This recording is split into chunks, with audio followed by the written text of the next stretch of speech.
Next on the news. President-elect Donald J. Trump. An election day victory for Donald Trump. We speak with an expert who says one reason for his win was a push from people of faith. You know, the Catholic vote is all over the country. That's the thing about Catholicism. It's not like Protestant Christianity where it's got, pockets of strength. The Catholic Church is everywhere. There were pro-life wins and losses across the country Tuesday. A New York measure passed despite a warning from the bishops. Plus, a story that has nothing to do with politics. Amazing grace. They call him Deacon Elvis, but this impersonator of the king is trying to spread the word about the King of Kings. I'm Christine Persichetti. Current News starts right now.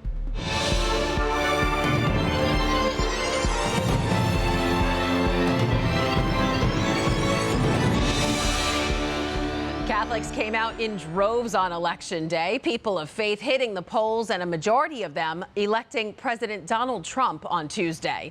According to one expert, it's part of a growing trend showing Catholics as key voters.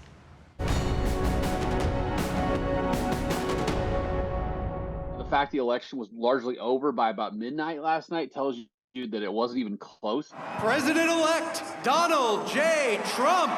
Experts say this election season, President-elect Donald Trump seems to have made inroads with basically every single group of voters. But Ryan Burge, associate professor of political science at Eastern Illinois University, who conducts polls on the interaction between religion and politics, says Catholics had a big say. White Catholics are becoming every election cycle an increasingly stronger GOP voting bloc.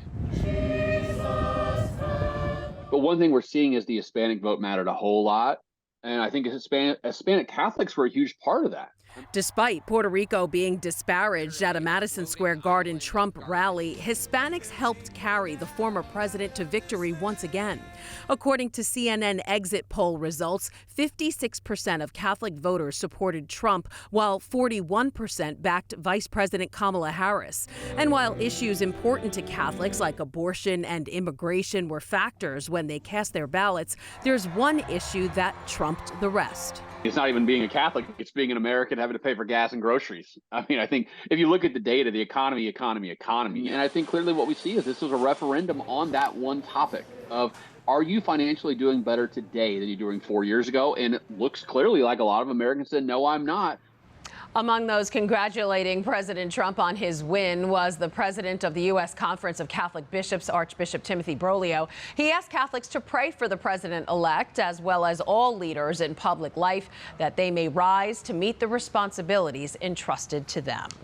On New York's ballot, a pro-abortion measure warned by the bishops to be a wolf in sheep's clothing passed on Election Day. More than 4 million New Yorkers, or 62%, voted yes on Proposition 1, officially cementing abortion on demand in the state's constitution. New York State's Catholic Conference disappointed in Proposition 1's passing, saying in a statement, "Despite this outcome, we will continue to fight the good fight for the protection of human rights, the dignity of the human person, the sacredness of all life, the rights of parents, and the preservation of religious liberty." New York was one of several states that protected abortion on election night. Colorado, Maryland, Montana, and Nevada also voted to enshrine abortion into their constitutions, while Arizona and Missouri voted to expand their abortion access. There were some pro-life wins. Florida and South Dakota both saw abortion measures fail. Joining us now to break down these election results from a media perspective is the director of the journalism program at St. John's University, Mike Rizzo. Hi, Mike. Glad to be here, Christine. Nice Wonderful to see have you. So I want to talk about Proposition 1 first. The bishops in New York really made a push, including Bishop Robert Brennan. He was here on Current News, urging people to vote no. But as we mentioned, it still passed. So do you think there wasn't enough secular media coverage to this? Well, I think the tablet deserves a lot of credit for bringing the perspective of the religious organizations of the state, the bishops, on their feelings about Proposition 1. But I think, yeah, journalists need to probe a little bit more on all of these things that affect people.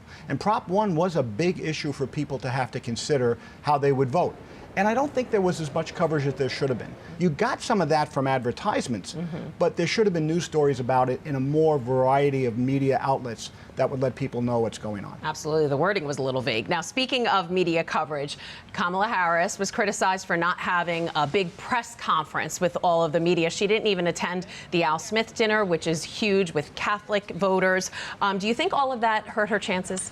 I think it might have. I think, again, making yourself transparent, I think, is a great way for us to think of ourselves as journalists. We want people to know where we are, where we're at on different stories, how we cover those stories. I think, for people in the public eye, that helps too. I think journalists, though, should have been pushing more. I think journalism organizations should have been saying, Madam Vice President, Mr. President, Mr. Former President, we want to talk with you. We want people to know what you're about. We want to have opportunities. There was some of that. I think Trump did much more of that. He went on more popular programs like Joe Rogan's podcast. Right. These are ways that people are now getting their information. If Kamala Harris had maybe made those presentations on different outlets, on different journalism entities, then maybe people would have had a different opinion about her and whether to vote for her or not. Right. And really quickly, Donald Trump has always had a complicated relationship with journalists. So what do you think we can expect in his second presidency? Well, I think, look, there still may be some abrasiveness to him. That, I think, is his nature. I think journalists have to now step up and say, look, we are expecting that. We know what it was like, but we're still going to ask the tough questions. I think do it respectfully. I always tell my students at St. John's, let's embrace Catholic social teaching as it relates to journalism. There's nothing in Catholic social teaching about reporting, but it is about respect. It is about caring. It is about thinking of the other person. So let's do our jobs at the best of our ability, ask the tough questions, listen to the answers, ask a follow-up if needed, and then move on to the next question. Well said. Mike Rizzo, director of the journalism program at St. John's University. Thanks for being here. Thank you. You can read even more election coverage online at thetablet.org. Now to something totally unrelated to politics. A deacon in the Archdiocese of Newark is embodying the spirit of Elvis. But while he pays tribute to the king of rock and roll, Deacon Anthony Liguori is serving the King of Kings, spreading the faith one amazing grace at a time. Currents News' Jessica Easthope has his story from Hasbrook Heights.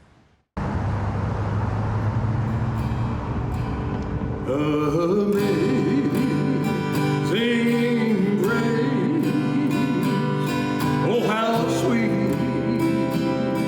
the sound. Elvis Presley's Amazing Grace rings out of Corpus Christi Church in Hasbrook Heights, New Jersey. Like me, The music has the power to bring you back in time. well I was, And so does the musician. oh but now, With the hair, clothes, and voice to match, Deacon Anthony Liguori doesn't impersonate Elvis. He pays tribute to him. I wasn't obsessed in the sense of some of these fans are. I just really genuinely connected with him. Better known as Deacon Elvis, Deacon Anthony says he and the king of rock and roll were both fans of a greater king. Sometimes people would scream out in the audience, Elvis, you're the king. And he would say, no, I'm not the king. Jesus Christ is the king. Deacon Anthony has been an Elvis tribute artist for decades, performing as the late entertainer in Las Vegas, Atlantic City, and Nashville. My grandmother and my great-grandmother would watch Elvis movies. The guitar and the hairdo and the motorcycles, I became an instant fan. Deacon Anthony realized that what kept his attention was much deeper than what first caught it. His generosity and the way he treated other people and his gospel music as well was a big, important influence in my life. In his 20s, Deacon Anthony had a nearly fatal health scare and an experience that would go on to shape the rest of his life. And that's why I met Jesus. I feel this warmth of love coming through him. And then ultimately he had sent me back and said, it wasn't my time. Today, the look and the music have become his tools for evangelization. It's the Jesus one-on-one love, compassion. That's where my ministry takes me. That's where my music takes me. And in the end, that's all that really matters. Did I help somebody? And maybe someday he'll say, well done. I don't know, but hopefully. The goal has always been to be remembered as someone who helped, who made a difference. Not as Elvis, but as Anthony. In Hasbrook Heights, Jessica Easthope, Currents News. How talented. That is this Currents News update. I'm Christine Persichetti. Thank you for joining us because we are putting your faith in the news. Hope to see you again next time.